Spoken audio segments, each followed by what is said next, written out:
Caniedo, e nós estaremos compondo a mesa para esse segundo período do dia de hoje.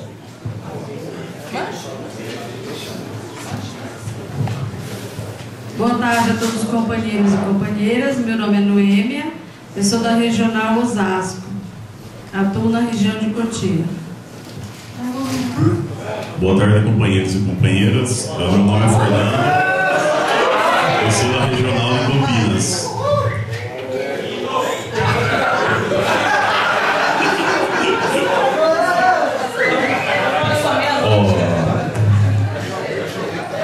Vamos fazer uma apresentação da palestrante Bernadette Menezes, que é da Associação dos Servidores da URG do Rio Grande do Sul. Bernadette, compareça.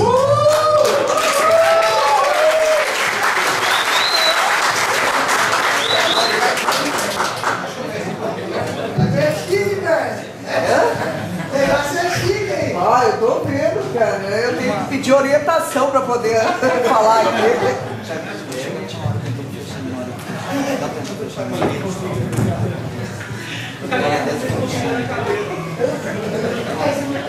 Primeiro, boa tarde. Pelo jeito, acordado todo mundo ainda. Não, primeiro eu queria agradecer vocês esse convite. Mais uma vez eu estou aqui, né? Não vim só para a festa, também vim para a formação, né? Mas agradecer a todos vocês esse convite, né? Em particular o Amei, Valdir, André, o pessoal todo que está nadinho, o pessoal que está segurando aí, Osasco, Campinas, Vinhedo, essa atividade, né? Para nós é um prazer enorme estar aqui novamente, né? Fazendo uma atividade com aqueles que dizem assim, acabou a classe operária, não sei aonde, né? Porque aqui está cheio.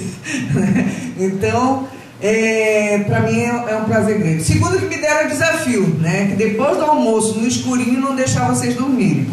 Então, quem não, por favor, ninguém durma, tá? Tá proibido alguém de dormir aqui. Isso mesmo, tá? Você já vai me ajudar aí a controlar um pouco. Não tem janta, hein, gente? Quem dormir não vai ter janta. Então vamos lá, gente. Agora falando sério. Eu fui convidada para falar sobre esse tema, que é a questão da reforma da Previdência. Na verdade, como é que é a Previdência no Brasil, como é que nós conquistamos, e a partir daí as reformas que estão ocorrendo no mundo todo, inclusive aqui. E aí a gente quer fazer um breve histórico, né? Nós vamos contar um pouco como é que se conquistou a Previdência no Brasil, e depois nós vamos entrar realmente no debate sobre a Previdência e o que está por trás disso. Então vamos lá. Acho que agora deixa eu mexer esses aparatos novos aqui.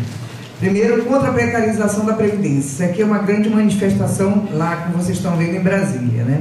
Então vamos trabalhar primeiro o histórico, depois as reformas, né, da Previdência que houveram com a emenda 2041, que são do Fernando Henrique e a do Lula, o falso déficit da Previdência, a dívida pública, mobilizações recentemente na Europa contra essas reformas e o que podemos fazer.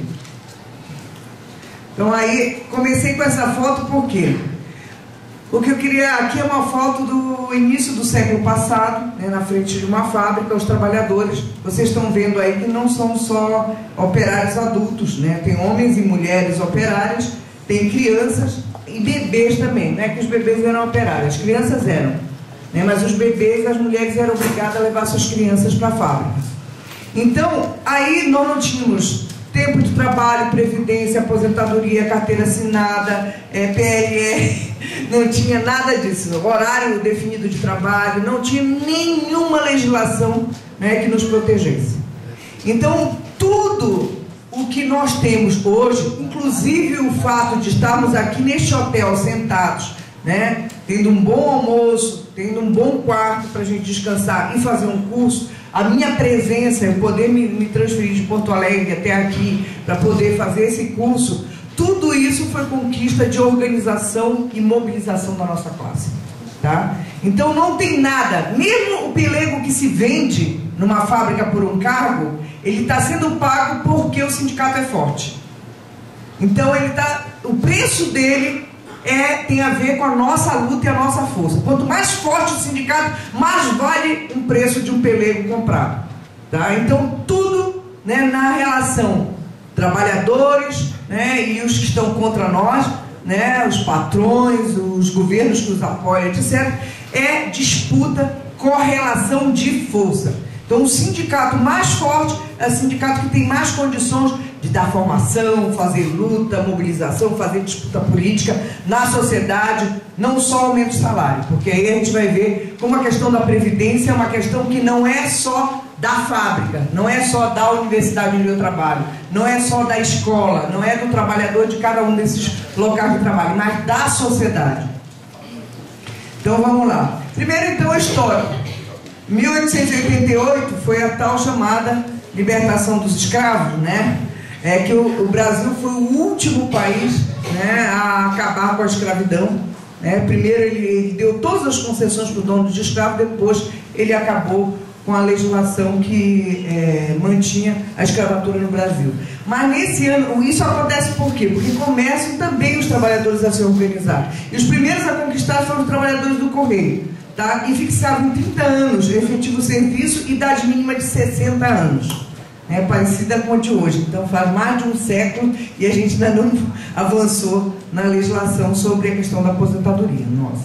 Em 23, ou seja, anos depois, tá, nós vamos conseguir essa lei Eloy Chaves, tá, que é da Caixa de Aposentadoria e Pensões para os trabalhadores de cada empresa ferroviária. Entre 88 e 23, cada categoria conseguia a sua, às vezes por fábrica. A fábrica tal se mobilizou e conseguiu, né, uma caixinha de pensões de ajuda mútua da sua fábrica.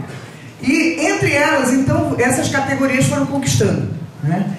Ela é importante, essa lei Eloy Chaves, porque depois dela todo mundo vai pedir, porque ela é de cada empresa ferroviária. Então ela não era de uma, ela estende para várias, né? Então ela é diferente das demais.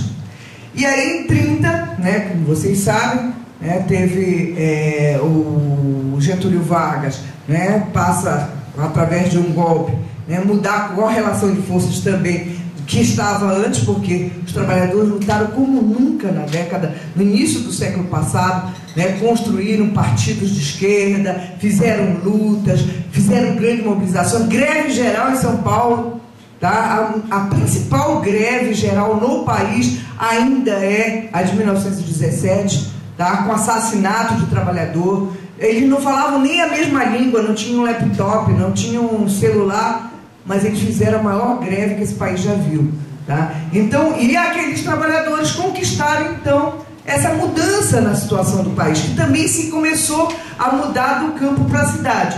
E isso refletiu também no governo, que Getúlio Vargas vai refletir essa mudança, tanto pelo lado da organização dos trabalhadores, como pelo outro lado também uma mudança na burguesia, né? Deslocamento de setores de movimentação no interior da burguesia.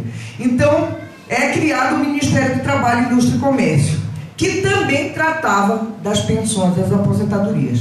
Em 33 é criado o Instituto de Aposentadoria e Pensão dos Marítimos, o primeiro no âmbito nacional. Ele só está destacado aí porque eu nasci no Hospital dos Marítimos, então eu quero mostrar que tinha consequências. O meu pai era sindicalizado no Marítimo e foi ele dos que lutou, né, para que tivesse esse instituto também fosse forte. Então, eu coloquei aí para mostrar a relação direta que tem os trabalhadores nisso. Em 43, né, no 1º de maio foi aprovada a CLT. Já com a Segunda Guerra Mundial, né, vocês veem que no mundo estava um mundo bastante conturbado. Depois dessa guerra, com a derrota, né, do nazismo, do fascismo, no mundo inteiro começa uma nova etapa no mundo, onde a classe trabalhadora teve muitas conquistas. Por quê? Voltando para a correlação de força. Porque 1/3 da humanidade deixou de ser capitalista. Então os países capitalistas tinham que fazer concessões para essa classe trabalhadora, para elas não quererem fazer igual. Dizer, olha, se lá tem pleno emprego, se lá todo mundo tem trabalho, universidade, saúde, por que eu não posso ter? Então a classe burguesa, aqui os patrões do lado de cá disseram, tem que conceder.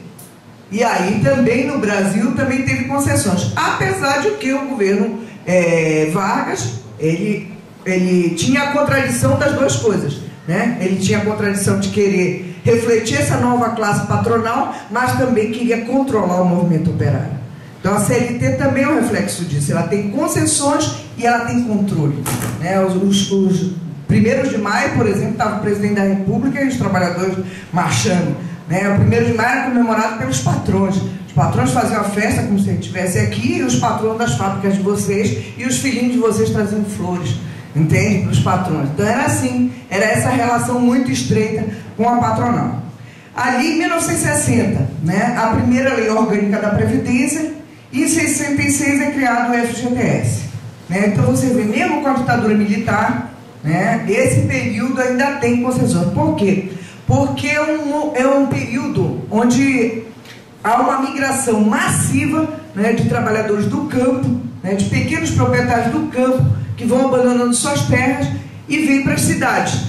Há um processo de industrialização grande nesse período todo, já vem no período anterior e se acentua, e começa a surgir uma jovem classe operária, que quer direitos. Ela não estava muito preocupada muito se tinha ditadura ou não ainda nesse início. Depois é que ela vai entrar em cena, né? Então, em 74, então, foi criado o Ministério da Previdência e Assistência Social. Aí já tem um sindicato, um ministério próprio. Em 88, a nova Constituição estende para os trabalhadores rurais os direitos dos previdenciários. Então, entre 74 e 88, vocês sabem que tem a queda da ditadura. Aí sim começa, a classe operária começou a entrar em movimento, né?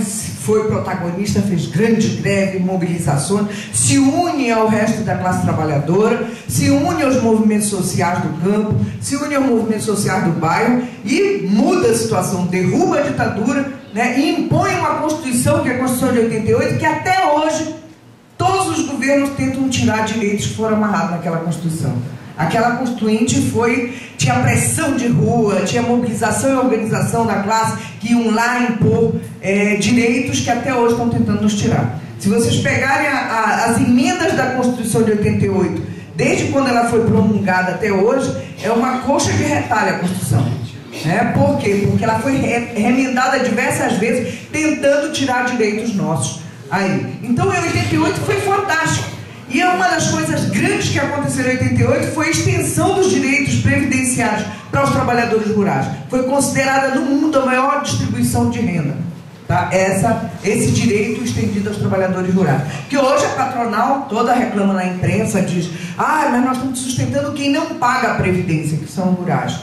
Tá? Só que com 88, vocês vão ver lá adiante, foram criados vários mecanismos fiscais para garantir, né, esse financiamento da Previdência, não só para os trabalhadores urbanos, não só para que eles descontam a sua totalidade no seu salário, mas também aqueles trabalhadores miseráveis, aqueles que não são trabalhadores, mas quando chegam aos 70 anos têm uma aposentadoria. Então esses direitos foram estendidos a várias pessoas, né, e nós queremos que estenda mais, não restringe.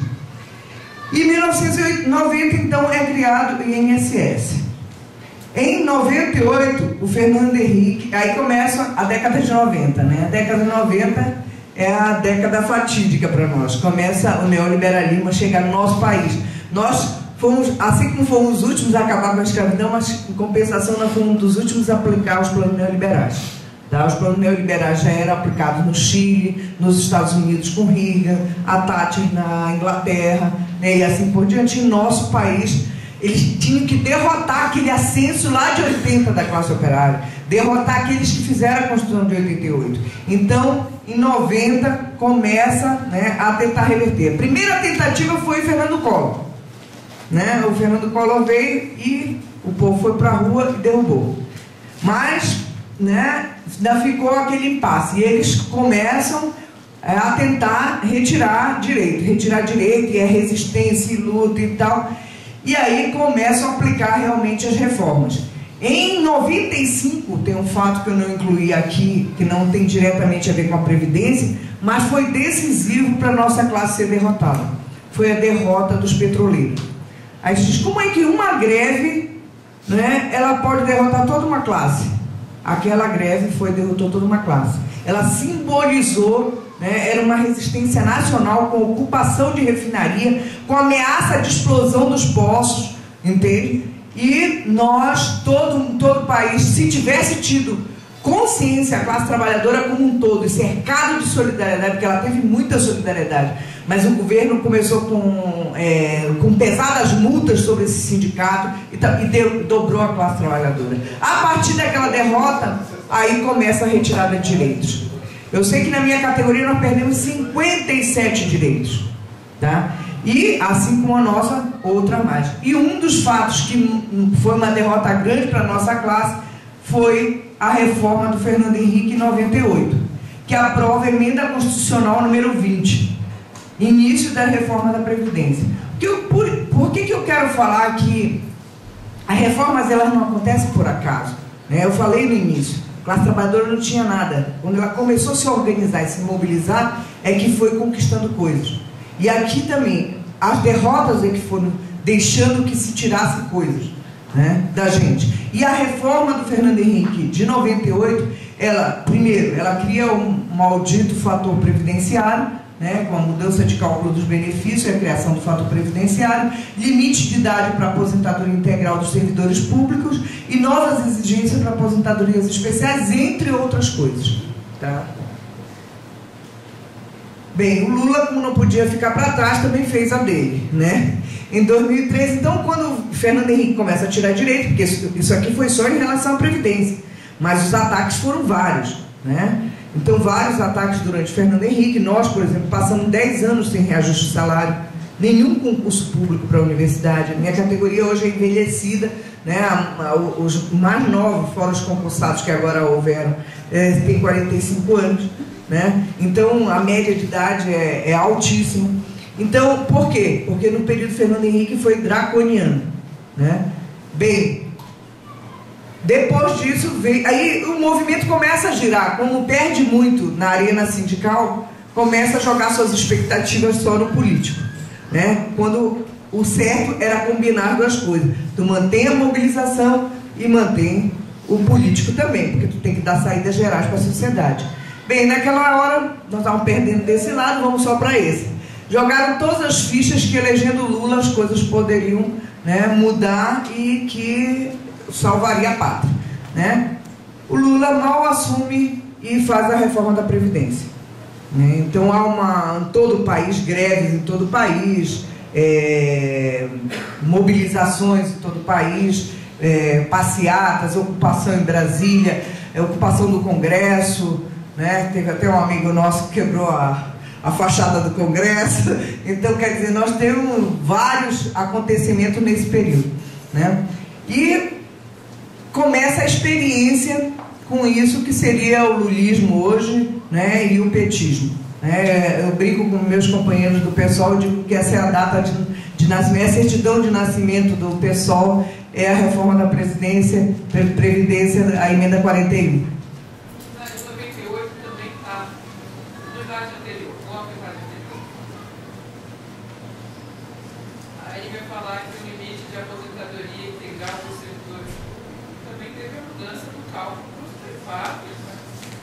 E a questão da mudança do tempo de aposentadoria, serviço integral, contribuição por tempo de serviço e você tem tempo de contribuição, tempo de serviço.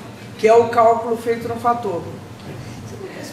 Eu vou explicar o fator previdenciário, tá? Tem uma lâmina só sobre isso. As duas reformas eu vou explicar a parte, tá? Porque elas que nos derrotam, né, tem modificações importantes para nós.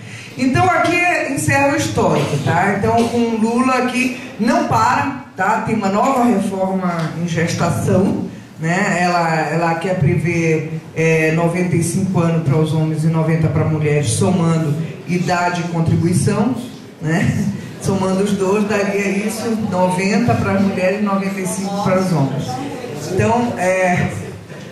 Então, quer dizer, segue o ritmo das reformas. E outras reformas que a gente não percebe, porque elas estão incutidas em outros projetos de leis que não têm diretamente a ver com a Previdência. Por exemplo, reforma tributária. O projeto que está no Congresso prevê no seu interior desoneração da contribuição patronal.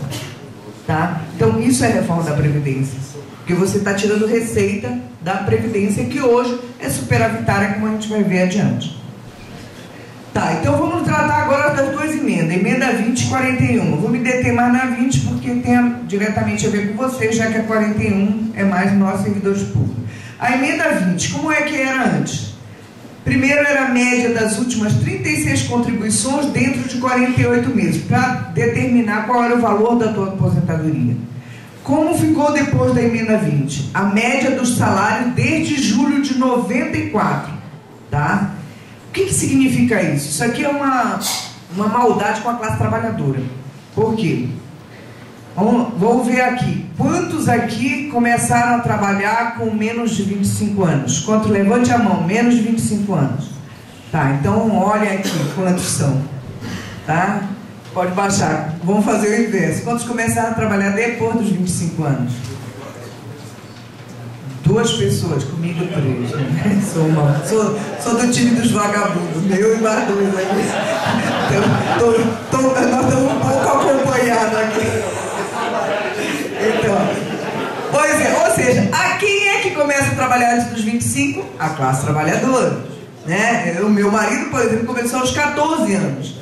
O que acontece com a média do teu salário? O que acontece com o trabalhador, em primeiro lugar? Ele começa trabalhando de estagiário, de office boy, de ajudante, né, ajudante de pedreiro, numa obra, né, numa fábrica, como ajudante, etc.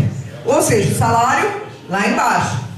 Né, e depois tu vai subindo, né, tem uma média no INSS, eles têm um cálculo, até 30 anos, tá? Até 30 anos tu vai subindo. Quando chega aos 35 anos, aos 50, ele fica praticamente reto. Ele é a mesma coisa, é uma estabilização. Tu deve conseguir algum emprego bom, que tu mais ou menos te mantiveste. E depois começa o declínio. Tá? Então, se tu pegar a média, né, que começa antes, evidentemente tu tá vendo ali que vai ser, se é dos últimos 36 contribuições, tu vai pegar ainda, né, uma situação que onde tu está começando a cair.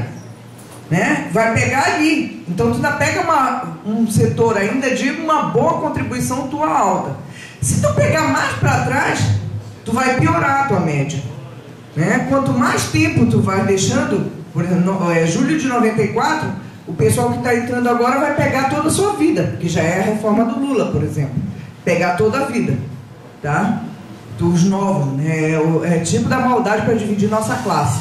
Eles dizem assim, não se preocupe, não é para vocês, são para os novos que estão entrando agora. E aí, não são classe trabalhadora igual? Entendeu? Então, não, é só para os aposentados. E aí? Nós todos não queremos nos aposentar? Entende? Essa divisão da classe trabalhadora não interessa a ninguém, de novo, velho, não sei quem ganha mais, quem ganha menos, a fábrica tal. Isso não interessa para nós somos classe trabalhadora, não tem novo, nem velho, nem aposentado, nem ativo. Para nós é classe trabalhadora. Contribuição, como é que ficou depois da emenda 20? Antes, era 25 anos de contribuição para mulheres e 30 para os homens. Depois, 30 para mulheres e 35 para os homens. Fator previdenciário, né? Aí que é o saquinho de maldade. Ele passa, em vez de calcular idade e tempo de contribuição, ele inventa o tal de expectativa de sobrevida. O que é isso? O IBGE, ele lança todo ano uma tal de tábua da sobrevida. Tá? Não é a tábua da salvação, não. É do afundamento mesmo da classe trabalhadora. Ele diz assim, por exemplo, os trabalhadores que nasceram em 59, como está o exemplo aí, têm expectativa de vida de 70 anos. Então ele lança essa expectativa de vida de cada faixa etária nossa.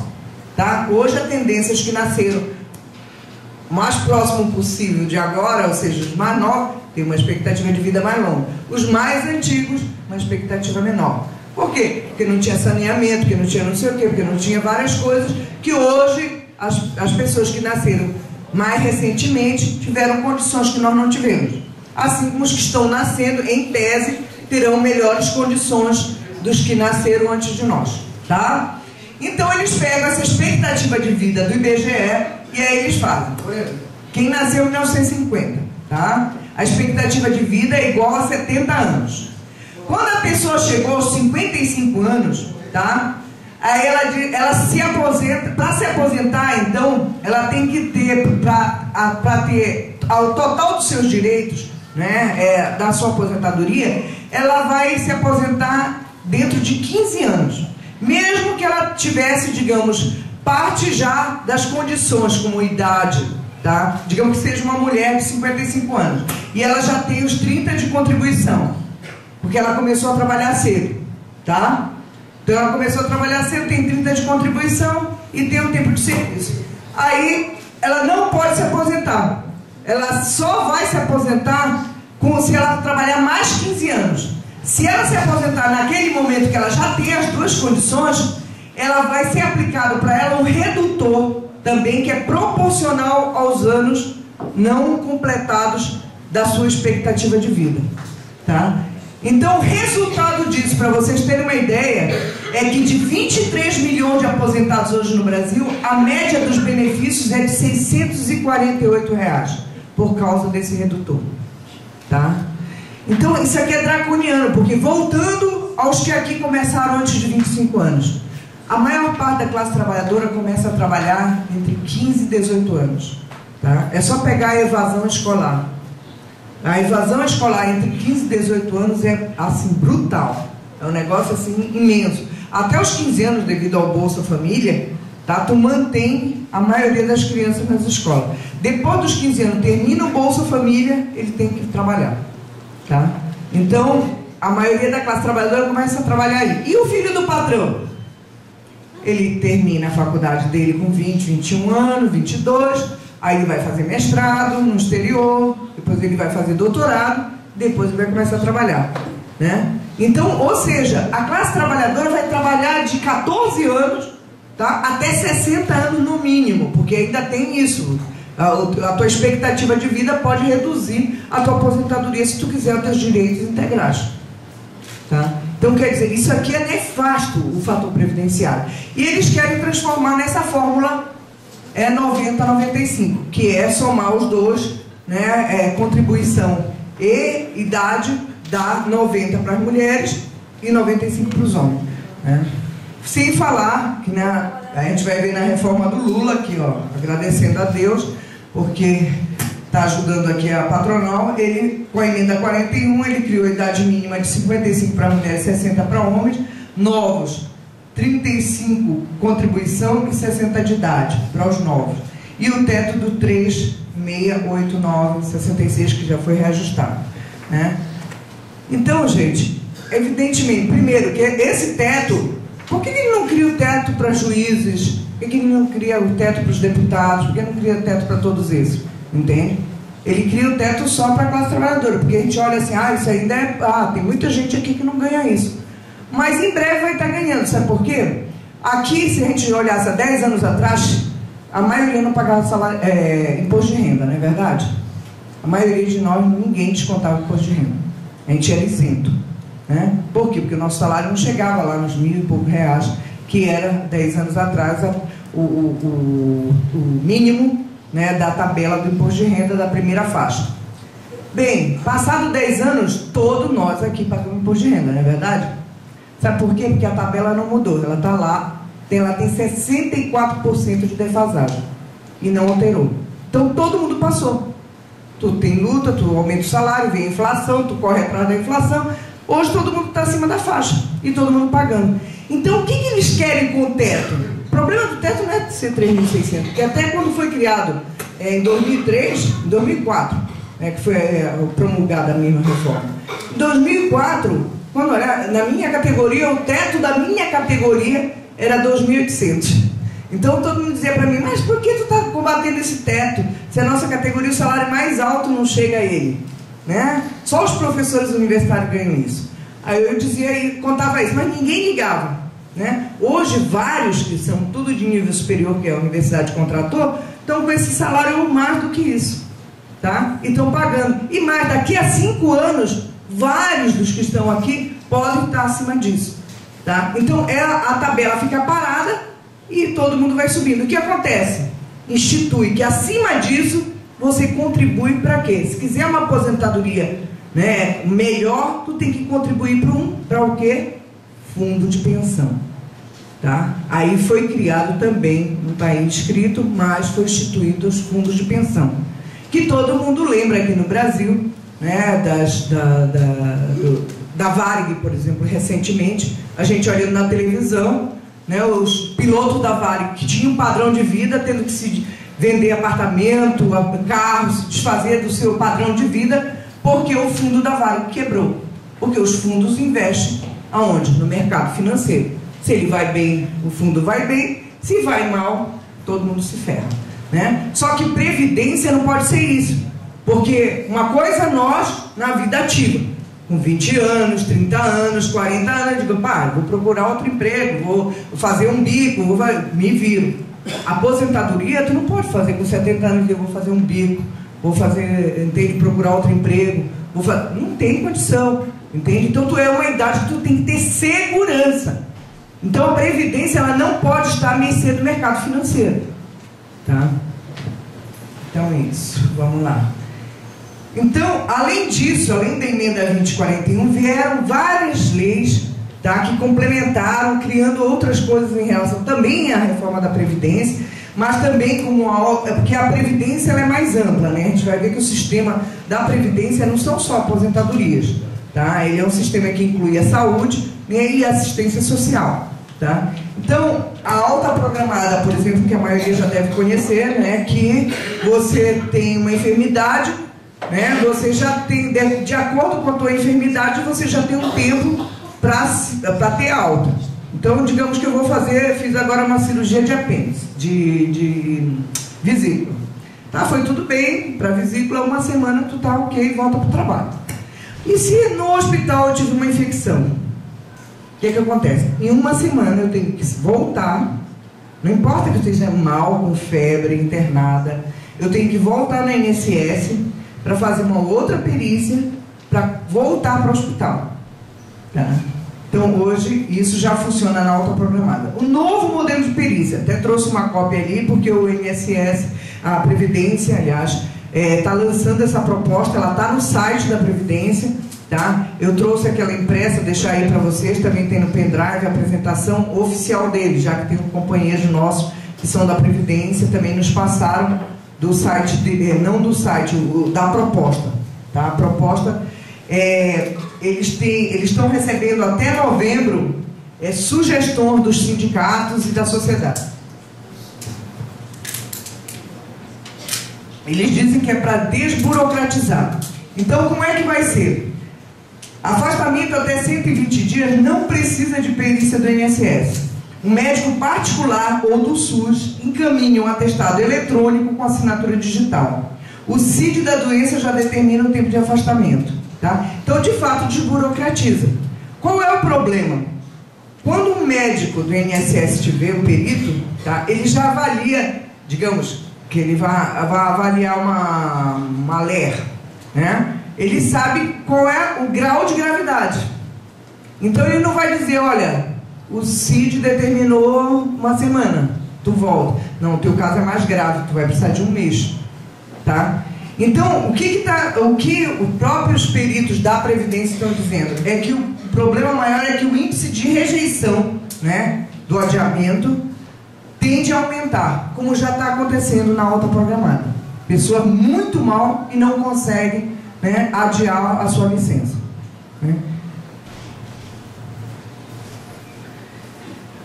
Aí a gente entra no déficit. Qual é a justificativa de tudo isso que eles estão fazendo? Todas essas reformas. É porque a Previdência é deficitária. Vocês já devem ter ouvido quantas vezes no Jornal Nacional, no Estadão, na Folha de São Paulo, qualquer revista que vocês peguem, o Custo Brasil, por que é necessário reformas, porque o déficit da Previdência é um rombo, né, nas contas do país, que pode levar a uma crise, que o governo tem que tomar medidas.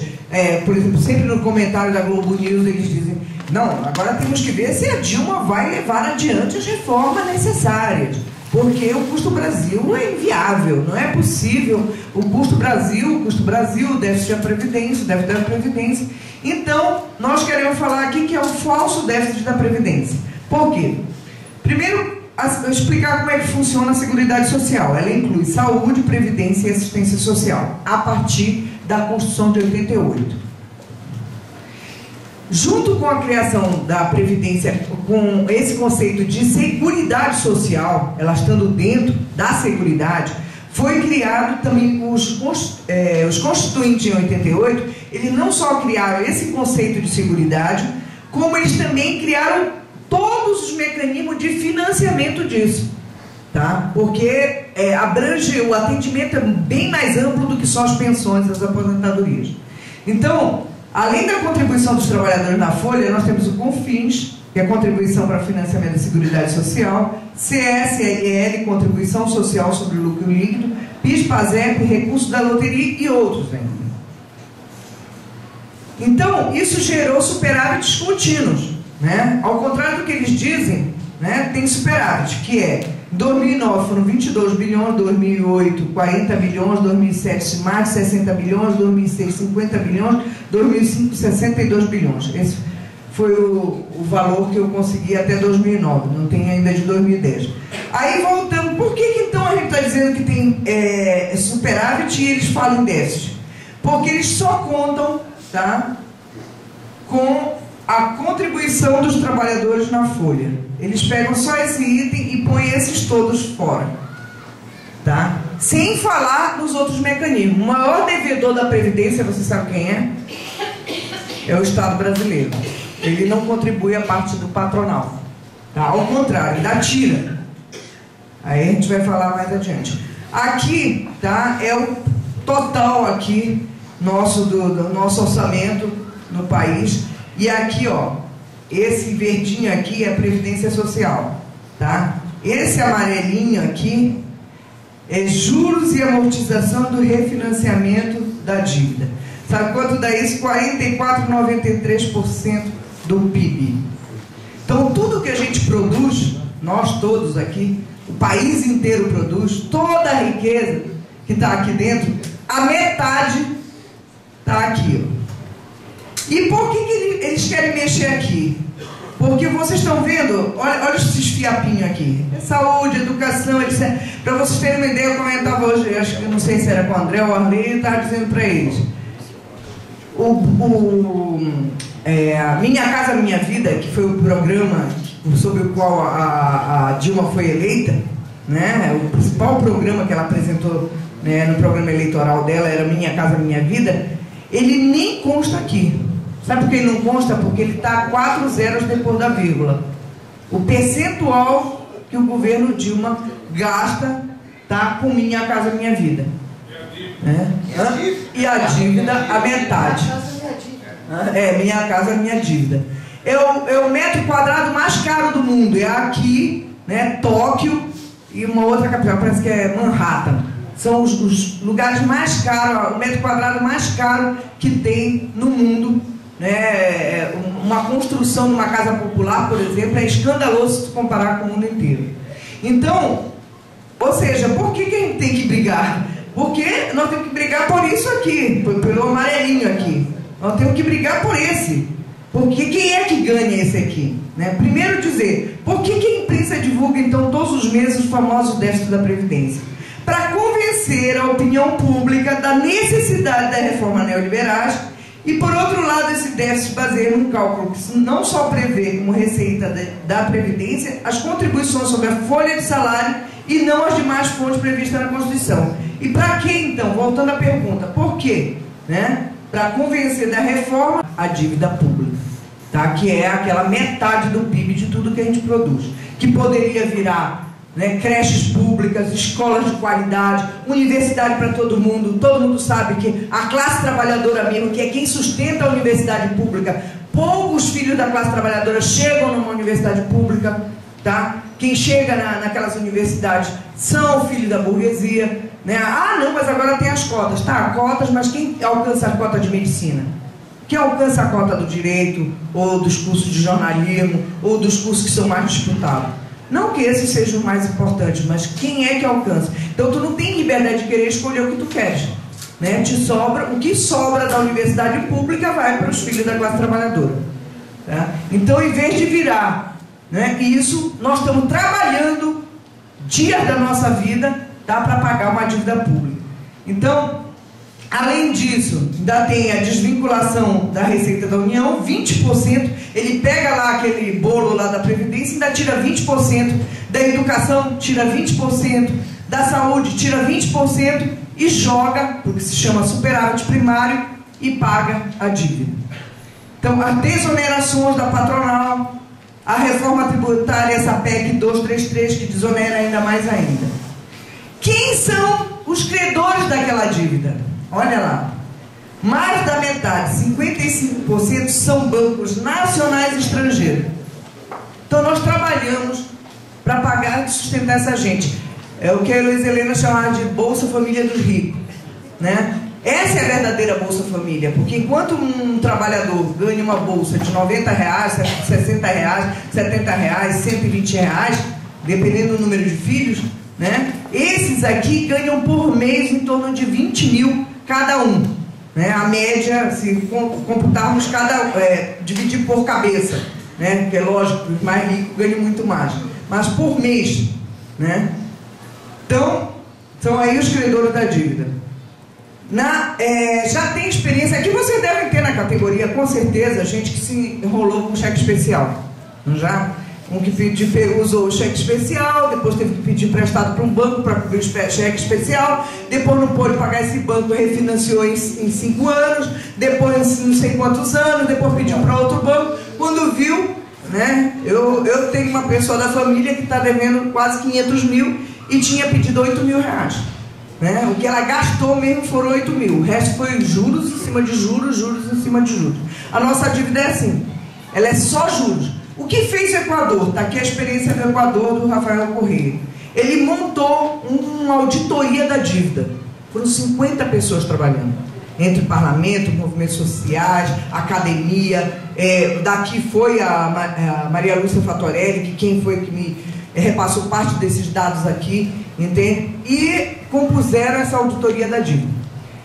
Eles auditaram a dívida, né? Eles fizeram auditoria, depois localizaram irregularidades e ilegalidades.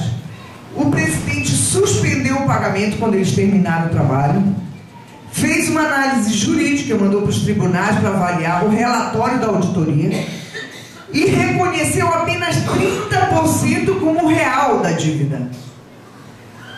E aí chegou para os credores e disse: olha, eu só reconheço isso. 95% dos detentores do título da vida acataram. Por quê? Estavam morrendo de medo que ele desse o calote. E ele pegou e disse: olha, eu reconheço isso aqui eu pago, se vocês quiserem pegar ou largar. Tu acha que alguém vacilou? 95% não, eu quero sim. E receberam 30% e o Equador pegou e transformou aquilo que era antes do pagamento da dívida em escola, creche, universidade, posto de saúde, hospital, ou seja, para aquilo que deveria ser destinado o dinheiro pelo qual a gente trabalha. Bem, agora mobilizações, reações que estão tendo a esse tipo de coisa. Vocês devem ter acompanhado ano passado, esse ano, as mobilizações na Europa toda, né? Aqui em Londres, 2010, milhares de trabalhadores na rua contra a reforma da Previdência, que aumenta a idade para aposentadoria. Paris, 2011, greve geral, 2 milhões nas ruas e 190 protestos em todo o país, contra a reforma da Previdência, que aumenta a idade para 62 anos para aposentadoria. Grécia, 2011, greve geral, corte de 13º, reforma da Previdência, contribuição de 40 anos, idade mínima 65, corte de 7% nas pensões. Tá? Então, por que isso? Porque existe no mundo inteiro, então, uma bolsa. Os capitalistas olharam para o famoso plano neoliberal, que agora eles tentam mudar de nome, mas disseram assim: o Estado está muito grande. Lembra que depois da Segunda Guerra Mundial, os trabalhadores tinham 1/3 da humanidade e não era capitalista, então eles tinham que conceder. Quando caiu o Muro de Berlim, independente do que a gente achava que existia lá, mas existia uma outra correlação de força. Caiu, eles disseram: agora é a nossa vez. E vieram para cima, né? Tirar direito foi conhecido como os planos neoliberais. Parte disso é tirar a previdência, aumentar as horas de trabalho, diminuir e acabar com o 13º, diminuir o tamanho das férias, tudo isso. Onde tem classe operária mais organizada e mais forte, tá? Isso é mais difícil. Então eles vão tirando devagar, tira um pinguinho aqui, um pinguinho ali, mas não pode mexer em tudo, né? Eu estava lendo, né, quando estava preparando essa palestra, eu estava lendo as revistas patronais, né, sobre a reforma da Previdência. Então é engraçadíssimo, que é tipo assim, Lula fez um esforço, mas na verdade nem arranhou com essa reforma da Previdência. Então a gente está olhando aqui, achando um absurdo o que fez o Fernando Henrique e o Lula, e eles dizem que é só o começo, entende? Então quer dizer, eles querem muito mais, eles querem tirar mais, né? Então, eles preferem dar outro tipo de concessão para que a gente não olhe os direitos que são perenes. Eu estava numa mesa agora no almoço com o Nildo, um membro da mesa aqui, né, e mais outros colegas, e a gente estava comentando. Eles dão coisas que não são perenes, que não são direitos históricos, e retiram, né, os direitos históricos. E a classe trabalhadora, como não olha lá na frente, ela quer olhar aqui o dia de hoje, ela não percebe que está perdendo, né? Então, isso são as reações que houveram na Europa, e a maioria, companheiros, quero dizer aqui, foram derrotadas, tá? Principalmente porque não unificaram suas lutas. Continuou em Portugal, depois na Espanha, né? Agora na Irlanda, né? Estão tirando na Alemanha, então estão tirando desses países esses direitos para diminuir o custo de produção. O que nós podemos fazer, né? Aí está os químicos unificados aí, né? É fazer luta, né, gente? E aí a pergunta da parte dos grupos agora, né? O que nós podemos fazer para mudar essa situação, né? Vocês estão vendo que é uma luta política e sindical. É sindical porque tem a ver com a nossa categoria, com a nossa classe, né? O direito à aposentadoria, um benefício justo, né? Uma política de saúde justa, etc. Mas também é político por quê? Porque tu só muda se tu mudar para a classe. Não adianta mudar para os químicos, né? Não adianta mudar para a universidade. Então a gente começa, nós estamos numa greve lá no sul, duríssima, duríssima, o mais provável que a gente perca. Nós estamos há 1 mês e meio em greve, tá? Sem nenhuma negociação, tá? E a única coisa que nós ganhamos, que para nós é fundamental, é que toda uma vanguarda ampla que está conosco descobriu isso. Descobriu que enquanto classe, né, nós temos que lutar como um todo, que nós vimos que a nossa greve isolada não adianta, que essa etapa nós temos que unir a luta sindical com a política, e mais, que nós temos que fazer, que é a luta de toda a nossa classe, não de um setor, né? Ainda que a gente faça os pequenos embates, com um pouco de salário, para acumular força e juntar mais gente, porque aquele peão que está lá na fábrica todo dia, acorda não sei que horas da manhã, vai para a fábrica, chega à noite, no máximo ele quer ver o jantar e ver uma novela, ou um jogo de futebol, né? Ele não quer saber de política. Então os patrões adoram, né? Adoram. Não quer de política, esse negócio de só corrupção, que chega lá em cima se corrompe, é tudo bandido e tal. Aí o patrão, parabéns, é isso mesmo, por isso que a gente divulga tanto essa questão da corrupção. Por quê? Nós vamos continuar fazendo política, eles que façam o trabalho deles. Peão é para trabalhar, nós é que fazemos política. Então nós temos que mudar essa relação. Nós temos que juntar a nossa luta e ver a luta da nossa classe, não só a luta específica das categorias. Então tá, parabéns aqui os companheiros dos químicos, e agora a gente abre o período dos grupos, e muito obrigado pela atenção. Quero saber quem dormiu, para a gente cortar a janta.